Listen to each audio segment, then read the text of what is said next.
तो बेटा हम पढ़ रहे हैं मॉलिक्यूलर बेसिस ऑफ इनहेरिटेंस और आज की वीडियो में हम पढ़ने वाले हैं ह्यूमन जीनोम प्रोजेक्ट। ठीक है, चलिए स्टार्ट करते हैं ह्यूमन जीनोम प्रोजेक्ट। बेटा सबसे पहले तो जान लेते हैं कि जीनोम क्या होता है। तो बेटा हमारे सेल का जो हैप्लॉइड कंटेंट होता है उसको बोलते हैं जीनोम। मतलब अगर हमारे सेल में 46 नंबर ऑफ क्रोमोसोम्स होते हैं तो हमारी सेल के 23 क्रोमोसोम्स होते हैं हमारा जीनोम। उसमें से भी जैसा कि हमें पता है कि हमारे पास 23 पेयर्स होते हैं, तो हर पेयर का एक एक क्रोमोसोम मिला के बनता है genome. So the haploid content of the cell is genome. लिख लें इसको। ठीक है बेटा, तो सेल का जो हैप्लॉइड कंटेंट होगा, the haploid content of the cell is known as genome. Okay, अब ह्यूमन जीनोम प्रोजेक्ट में हमने क्या किया? ह्यूमन जीनोम प्रोजेक्ट में बेटा हमने सोचा कि एक सेल में जितना भी हैप्लॉइड कंटेंट है, यानी जितना भी जीनोम है, उसको सीक्वेंस कर लिया जाए, यानी देख लिया जाए कि कहाँ पे कौन सा न्यूक्लियोटाइड प्रेजेंट है, कौन सा बेस प्रेजेंट है। उससे क्या फायदा होगा? तो बेटा अभी हम पूरी जेनेटिक्स पढ़ के आ रहे हैं, principles of inheritance and variations और मॉलिक्यूलर बेसिस ऑफ इनहेरिटेंस। दोनों चैप्टर हमारे कंप्लीट होने वाले हैं। इसमें हमने देखा कि जितने भी डिसऑर्डर्स होते हैं, म्यूटेशंस होते हैं, वो बेस पेयर्स में चेंजेस की वजह से होते हैं, जीन में म्यूटेशंस की वजह से होते हैं। तो अगर इस सीक्वेंस को हम कोड कर लें, हमें पता चल जाए कहाँ पे कौन सा जीन प्रेजेंट है, कहाँ पे कौन सा बेस प्रेजेंट है, तो हम इन डिसऑर्डर्स का क्योर फाइंड कर सकते हैं, प्रिवेंशन फाइंड कर सकते हैं, इनका कॉज फाइंड कर सकते हैं, बहुत सारी चीजें हम कर सकते हैं। ठीक है, तो इसी एम के साथ हमने सोचा कि हम ह्यूमन जीनोम को सीक्वेंस करते हैं और उसी का नाम पड़ गया ह्यूमन जीनोम प्रोजेक्ट, जो कि ईयर 1990 में लॉन्च हुआ। ठीक है, ये एक मेगा प्रोजेक्ट था, बहुत बड़ा प्रोजेक्ट था। ऐसा क्यों? अब बेटा याद कीजिए, ह्यूमन जीनोम में कितने बेस पेयर्स हैं? 3 × 10⁹ बेस पेयर्स हैं। इसमें एक बेस पेयर को सीक्वेंस करने की एस्टिमेटेड कॉस्ट थी $3। तो अगर हम इसको कैलकुलेट करें तो पूरे जीनोम को सीक्वेंस करने की एस्टिमेटेड कॉस्ट आ रही थी $9 बिलियन, जो कि बहुत बड़ा अमाउंट है बेटा। ठीक है, ऑल्सो अब 3 × 10⁹ बेस पेयर्स, अगर आप डेटा निकालेंगे तो उस डेटा को स्टोर भी करना होगा।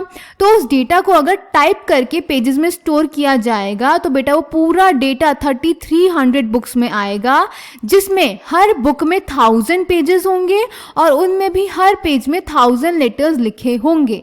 तब जाके ऐसी 3300 बुक्स बनेंगी जिनमें ये पूरा डेटा स्टोर किया जाएगा, और वो भी सिर्फ एक ह्यूमन सेल का हैप्लॉइड कंटेंट। क्लियर? तो इतना बड़ा डेटा आप उस बुक में स्टोर करेंगे, इतनी सारी बुक्स में, और फिर आपको ढूंढना होगा, कोई सीक्वेंस एनालाइज करना होगा। तो इतनी सारी बुक के इतने सारे पेजेस में, इतने सारे लेटर्स में आप कहाँ ढूंढेंगे? तो इन सारी चीज़ों के लिए हमें हाई स्पीड कंप्यूटेशनल डिवाइसेस चाहिए थे, जो कि हमारा डेटा स्टोरेज, डेटा रिट्रीवल और उसका एनालिसिस ईजी बना सके हमारे लिए। तो इसको एसोसिएट किया गया with the branch of biology known as bioinformatics, और उसके डेवलपमेंट की तरफ कदम उठाए गए, स्टेप्स लिए गए। ठीक है, तो इन्हीं सब रीजंस की वजह से इस प्रोजेक्ट को हम मेगा प्रोजेक्ट बोलते हैं। अभी हम आगे देखेंगे कि ये प्रोजेक्ट 13 इयर्स में कंप्लीट हुआ था और इसको कंप्लीट करने के लिए बहुत सारे साइंटिस्ट की जरूरत थी। ठीक है, तो इन सब रीजंस की वजह से human genome project is known as mega project and it was launched in the year 1990। Clear? Okay, इसको देख लें एनसीईआरटी से। So in the preceding sections you have learn that it is the sequence of bases in DNA that determines the genetic information of a given organism. सही बात है। In other words, genetic makeup of an organism or an individual lies in the DNA sequences. If two individuals differ, then their DNA sequences should also be different, at least at some places. These assumptions led to the quest of finding out the complete DNA sequence of human genome. With the establishment of genetic engineering techniques where it was possible to isolate and clone any piece of DNA and availability of simple and fast techniques for determining DNA sequences, a very ambitious project of sequencing human genome was launched in the year 1990. याद रखेंगे, Human Genome Project, that is HGP, was called a mega project. You can imagine the magnitude and the requirements for the project if we simply define the aims of the project as follows. Human genome is said to have approximately 3 × 10⁻³ are 9 base pair, and if the cost of sequencing required is $3 per base pair, the estimated cost in the beginning, the total estimated cost of the project would be approximately $9 billion.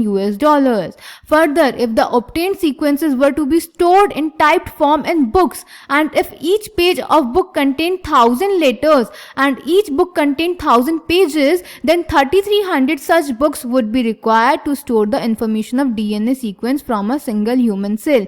तो बेटा आप imagine कर पा रहे हैं, $9 billion इतने ज़्यादा पैसे चाहिए, और फिर उस इतने ज़्यादा डेटा को स्टोर करने के लिए 3300 बुक्स चाहिए, जिसमें हर बुक में 1000 पेजेस और हर पेज पे 1000 लेटर्स होंगे. तो अगर हमें एक छोटा सा सीक्वेंस ढूंढना होगा, उसके लिए हमें 3300 बुक्स ढूंढनी होंगी. इमेजिन कर पा रहे हैं आप, बहुत ज़्यादा डेटा है वो. The enormous amount of data expected to be generated also necessitated the use of high speed computational devices. बल्कि अगर हम सेम डेटा कंप्यूटर में स्टोर करें तो हम इजीली फाइंड कर सकते हैं. For data storage and retrieval and analysis, HGP was closely associated with the rapid development of a new area in biology called bioinformatics. तो bioinformatics बेटा बायोलॉजी की वो ब्रांच है जिसमें हम कंप्यूटेशनल डिवाइसेस को यूज करते हैं for the storage of data. Clear? Okay, आगे चलें. अब देख लेते हैं कि HGP जो इतना बड़ा प्रोजेक्ट हमने लॉन्च किया, जिसके लिए हमें इतनी ज़्यादा मनी चाहिए और इतना ज़्यादा डेटा उसमें हमें मिलने वाला है, उसमें इतनी सारी चीज़ें हमें चाहिए, उसके गोल्स क्या हैं. ठीक है. So first is identify all the approximately 20,000 to 25,000 genes in human DNA. Human DNA में जो एस्टिमेटेड 20,000 to 25,000 जीन्स हैं, उन सबको आइडेंटिफाई करना. Determine the sequences of the 3 billion chemical base pairs that make up human DNA. Human DNA में जो 3 billion chemical base pairs पूरा sequence बनाते हैं, उन सबको डिटरमाइन करना. Store this information in databases. Databases में इस इंफॉर्मेशन को स्टोर करना. Improve tools for data analysis. इस डेटा का एनालिसिस करने के लिए टूल्स इंप्रूव करना. Transfer related technologies to other sectors. दूसरे सेक्टर्स में जैसे एग्रीकल्चर, मेडिसिन, इन सब में इस टेक्नोलॉजी को ट्रांसफर करना, इस डेटा को ट्रांसफर करना. Address the ethical, legal and social issues, that is ELSI. ELSI की फुल फॉर्म आपसे पूछी जा सकती है. That may arise from the project. अब प्रोजेक्ट में हम पूरा ह्यूमन जीनोम सीक्वेंस करेंगे, तो उससे रिलेटेड कुछ एथिकल, लीगल और सोशल इश्यूज अराइज हो सकते हैं, तो उन सबको एड्रेस करना. ये सब गोल्स थे हमारे HGP, that is human genome project के, जो आपको NCERT में दिए हुए हैं. सेम चीज हमने नोट्स में लिखी है, तो बेटा इसको आप रीड कर लेंगे खुद से. ठीक है, पक्का से रीड कर लेंगे. चलिए आगे चलते हैं. अब ह्यूमन जीनोम प्रोजेक्ट बेटा 13 ईयर्स में कंप्लीट हुआ था. इसको किसने लीड किया था? Coordinated by the US department of energy and the national institute of health. इस पे क्वेश्चन आता है, इसको अच्छे से याद रखेंगे. ठीक है. फिर इसमें बाद में और भी लोगों ने, और भी कंट्रीज ने, और भी इंस्टीट्यूशंस ने कंट्रीब्यूशन दिया, which were Wellcome trust UK became a major partner. Additional contributions came from Japan, France, Germany, China and others. ठीक है. ये प्रोजेक्ट कंप्लीट हुआ था 2003 में. 1990 में शुरू होकर 2003 में कंप्लीट हुआ था. 13 इयर्स लगे थे. और ह्यूमन जीनोम के अलावा और जो मॉडल्स हैं और जो ऑर्गेनिजम्स हैं जिनका जीनोम सीक्वेंस हो चुका है, वो हैं बैक्टीरिया, ईस्ट, सिनोरहेप्टाइटिस एलिगेंस जो कि एक नॉन पैथोजेनिक नेमेटोड है, ड्रोसोफिला जिसके बारे में हम पढ़ चुके हैं, और plants like rice and Arabidopsis. Clear? ये है वो नॉन ह्यूमन ऑर्गेनिजम्स जिनका जीनोम सीक्वेंस हो चुका है. तो इस पे भी क्वेश्चन आता है, ये अच्छे से आपको याद होना चाहिए. ठीक है, इसको भी देख लेते हैं बेटा NCERT से. The human genome project was a 13-year project coordinated by the US department of energy and the national institute of health. During the early years of the HGP, the Wellcome Trust UK became a major partner. Additional contributions came from Japan, France, Germany, China and others. The project was completed in 2003. Knowledge about the effects of DNA variations among individuals can lead to revolutionary new ways to diagnose, treat and someday prevent the thousands of disorders that affect human beings. Besides providing clues to understanding human biology, learning about non-human organisms' DNA sequences can lead to an understanding of their natural capabilities that can be applied towards solving challenges in healthcare, agriculture, energy production, environmental remediation. Many non-human model organisms such as bacteria, yeast, Cynorrhea hepatitis elegans, a free-living non-pathogenic nematode, Drosophila the fruit fly, plants like rice and Arabidopsis etc. have also been sequenced. Clear? Okay, उसके बाद बेटा methodologies देख लेते हैं कि ये जो हम पूरा डीएनए को सीक्वेंस कर रहे हैं ये हम कैसे कैसे कर सकते हैं. तो बेटा उसकी दो मेजर मेथडोलॉजीज हैं. पहला एक्सप्रेस सीक्वेंस टैग्स एंड दूसरा sequence annotation. Expressed sequence tags, इसमें हम डीएनए के सिर्फ उन सीक्वेंसेस को सीक्वेंस कर रहे हैं जो कि आरएनए की फॉर्म में एक्सप्रेस होते हैं, यानी सिर्फ और सिर्फ एक्सप्रेस सीक्वेंसेस को हमने यहाँ पे सीक्वेंस किया. तो इसमें हमने क्या किया, यहाँ पे हमने लिया बेटा एमआरएनए का किया reverse transcription.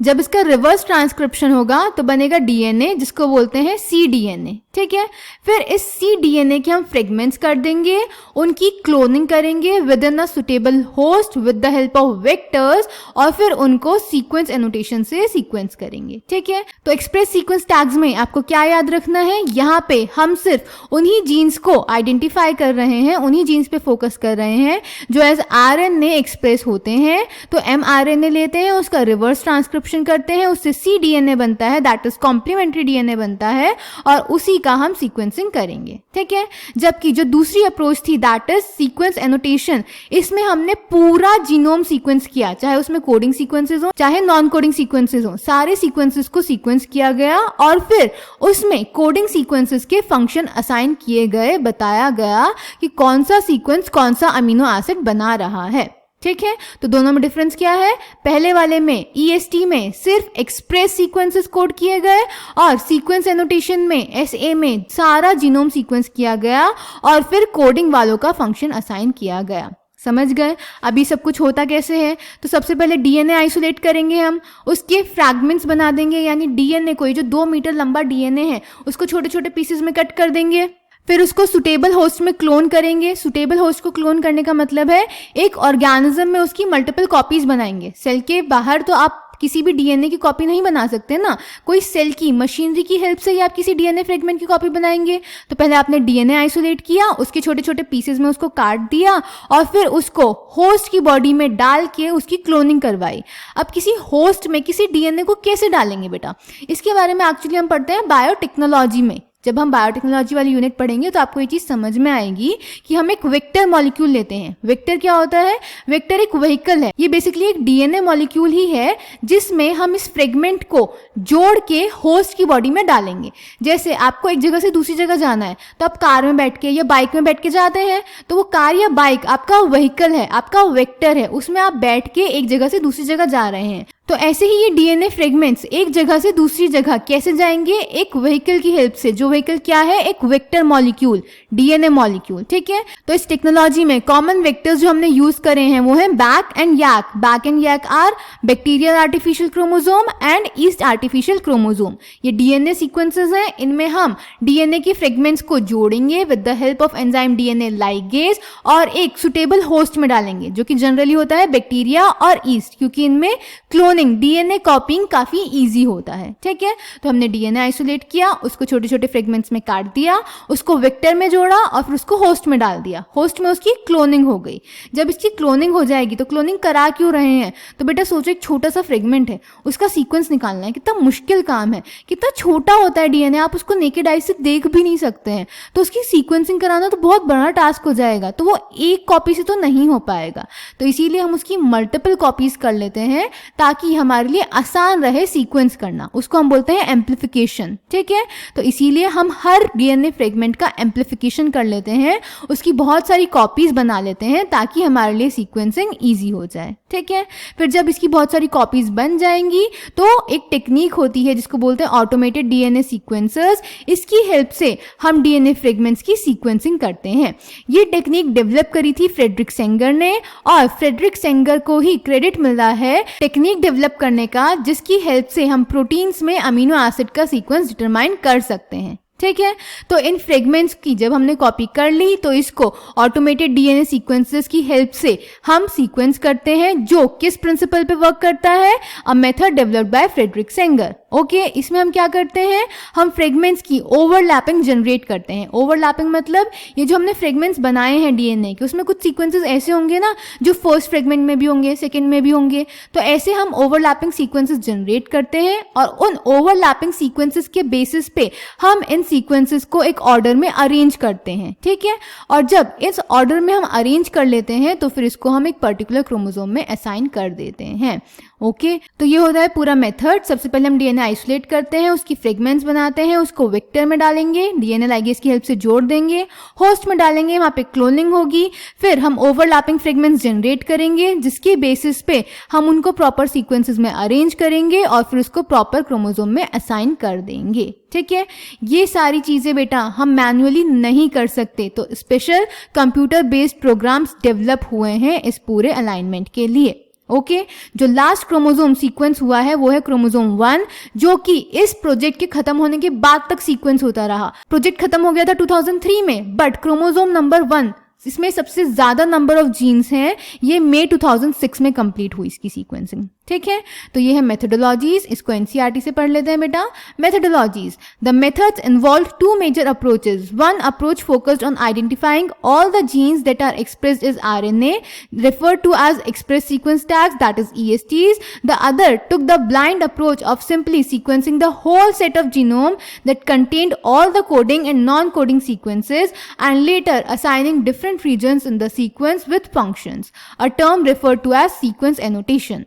For sequencing, the total DNA from a cell is isolated and converted into random fragments of relatively smaller sizes. Recall, DNA is a very long polymer and there are technical limitations in sequencing very long pieces of DNA and cloned in suitable hosts using specialized vectors. तो हमने DNA isolate किया, उसको fragments में काटा, vector में डाला, host में डाला और cloning कर दी. The cloning resulted into amplification. Amplification मतलब बहुत सारी copies banana of each piece of DNA fragment so that it subsequently could be sequenced with ease. The commonly used hosts are bacteria and yeast, and the vectors were called as BAC, bacterial artificial chromosomes, and YAC, yeast artificial chromosomes. इस पे question आ जाता है बेटा, अच्छे से याद रखेंगे इसको। ठीक है, then the fragments were sequenced using automated DNA sequencers that worked on the principle of a method developed by Frederick Sanger. Remember, Sanger is also credited for developing methods for determination of amino acid sequences in proteins. These sequences were then arranged based on some overlapping regions present in them. This required generation of overlapping fragments for sequencing.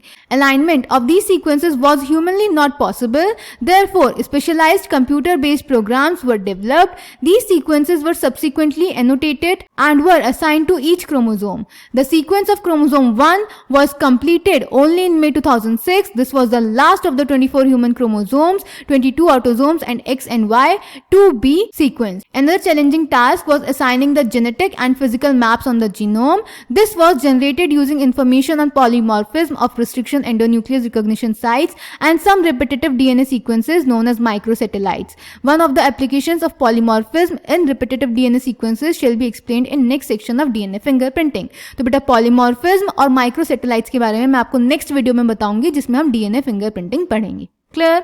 चलिए अब देख लेते हैं HGP के human genome project के salient features. तो बेटा आप देख लेते हैं कि हमने इतनी मेहनत लगा के, इतना पैसा लगा के ये जो पूरा ह्यूमन जीनोम सीक्वेंस किया, उसके क्या रिजल्ट्स आए हमारे पास। ठीक है, तो इस पूरे प्रोजेक्ट से हमें पता चला कि ह्यूमन जीनोम में 3164.7 मिलियन बेस पेयर्स प्रेजेंट हैं। फिर हमें पता चला कि ऑन एन एवरेज एक जीन में 3000 बेसेस होते हैं, बट ये साइज वेरी करता है जीन टू जीन, और लार्जेस्ट ह्यूमन जीन है डिस्ट्रोफिन जिसमें 2.4 मिलियन बेसेस प्रेजेंट होते हैं। देन जो एस्टिमेटेड नंबर ऑफ जीन्स आया वो आया 30,000, जो कि प्रीवियस एस्टिमेट से जो था 80,000 to 1,40,000 उससे बहुत कम था। देन हर ह्यूमन में 99.9% न्यूक्लियोटाइड्स सेम होते हैं। ठीक है, अब तक जितने जीन्स डिस्कवर हो चुके हैं उनमें से 50% से ज्यादा का फंक्शन अभी तक हमें नहीं पता है, अननोन है। जितना भी ह्यूमन जीनोम है उसमें से 2% से भी कम प्रोटीन्स के लिए कोड करता है, बाकी सारा जीनोम नॉन कोडिंग सीक्वेंस है। ठीक है। देन हमारा जो जीनोम है उसमें बहुत सारे रिपीटेड सीक्वेंसेस प्रेजेंट होते हैं। रिपीटेड सीक्वेंसेस का मतलब है कि डीएनए का एक छोटा स्ट्रैच, छोटा सीक्वेंस बार बार रिपीट होगा। फॉर एग्जांपल जैसे सपोज सीक्वेंस है ATGC, तो बार बार ATGC रिपीट होगा। इन्हीं को हम बोलते हैं रिपीटेटिव सीक्वेंसेस, और ये हमारे पूरे जीनोम में बहुत बार होते हैं। ये सीक्वेंसेस 100 टाइम्स भी रिपीट हो सकते हैं, 1000 टाइम्स भी रिपीट हो सकते हैं। ये नंबर वेरी करता है ह्यूमन टू ह्यूमन, ठीक है। अब ये जो रिपीटेटिव सीक्वेंसेस होते हैं ये किसी भी प्रोटीन के लिए कोड नहीं करते, मतलब ये नॉन कोडिंग सीक्वेंसेस होते हैं, पर ये फिर भी क्रोमोसोम के स्ट्रक्चर, उसकी डायनामिक्स और इवोल्यूशन में इंपॉर्टेंट रोल प्ले करते हैं। ओके, सबसे ज्यादा जीन्स प्रेजेंट होते हैं क्रोमोसोम नंबर 1 में, इसमें टोटल 2968 जीन्स हैं, और सबसे कम जीन्स प्रेजेंट होते हैं क्रोमोसोम Y में 231। और ये नंबर बेटा आपको याद होना चाहिए, ये क्वेश्चन पूछा जा चुका है नीट में भी और बोर्ड एग्जाम में भी। क्लियर।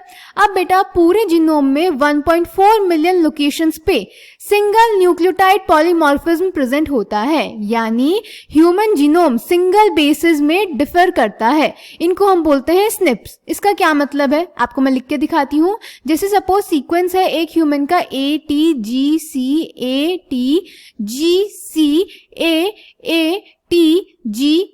ये है ह्यूमन 1 का सीक्वेंस। अब ह्यूमन 2 का लिख लेते हैं ATGC,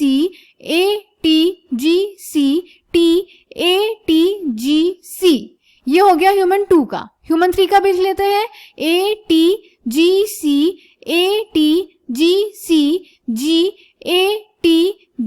ये है ह्यूमन 3 का। तो बेटा आप देख सकते हैं कि ये पूरा सीक्वेंस सेम है सिवाय एक बेस के। तो ये 3 लोगों का ये जो बाकी का सीक्वेंस है वो सेम है, सिर्फ एक बेस पर डिफर कर रहा है। इसी को हम बोलते हैं snips, SNPs, single nucleotide polymorphism, कि पूरा डीएनए जीनोम सिंगल प्लेस पे, सिंगल बेस में डिफर करेगा। ऐसी 1.4 मिलियन लोकेशंस हमारे पूरे जीनोम में प्रेजेंट हैं, ठीक है। ये जो स्निप्स होते हैं ये हमें डिसऑर्डर रिलेटेड सीक्वेंसेस को ट्रेस करने में, उनकी हिस्ट्री ट्रेस करने में हेल्प करते हैं। Clear.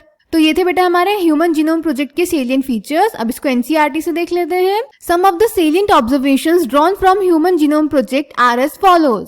First, the human genome contains 3,164.7 million base pairs. Second, the average gene consists of 3,000 bases, but sizes vary greatly, with the largest known human gene being dystrophin at 2.4 million bases. Third, the total number of genes is estimated at 30,000, much lower than previous estimates of 80,000 to 1,40,000 genes. Almost all 99.9% nucleotide bases are exactly the same in all humans. Fourth, the functions are unknown for over 50% of the discovered genes.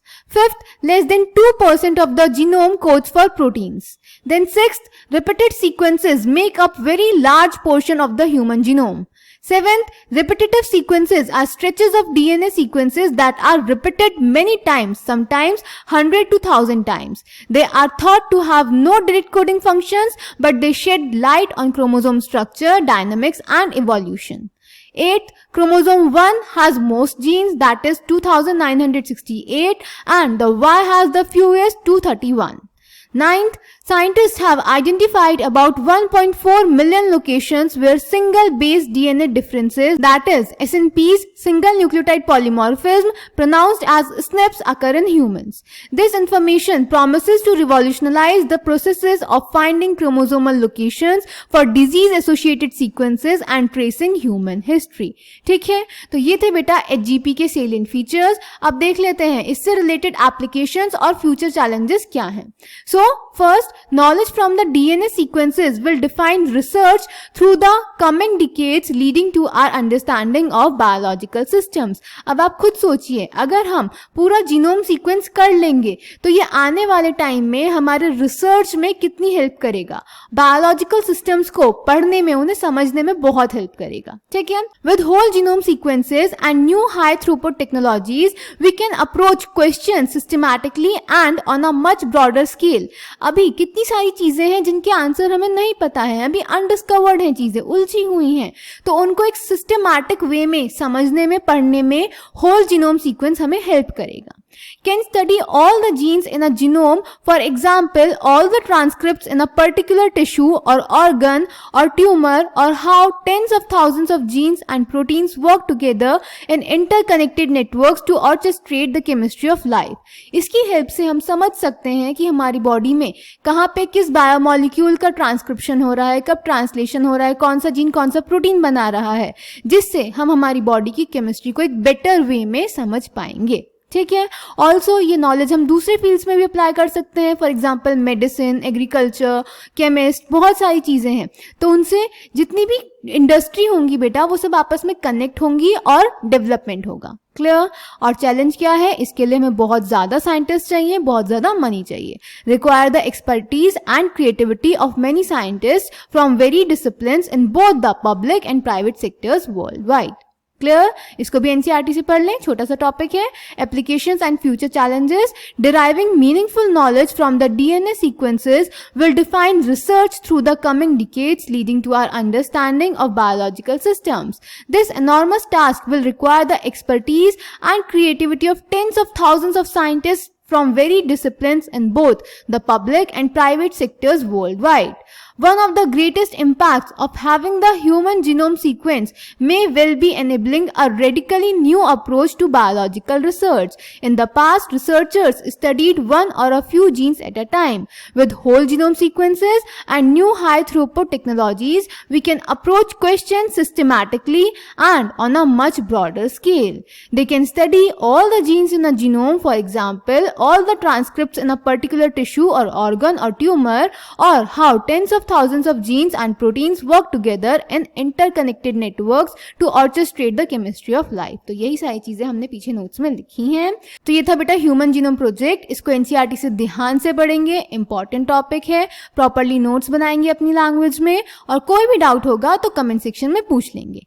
Next video में करेंगे हम इस chapter का last topic, that is DNA fingerprinting. ठीक है. तो ध्यान से पढ़ेंगे. Thank you.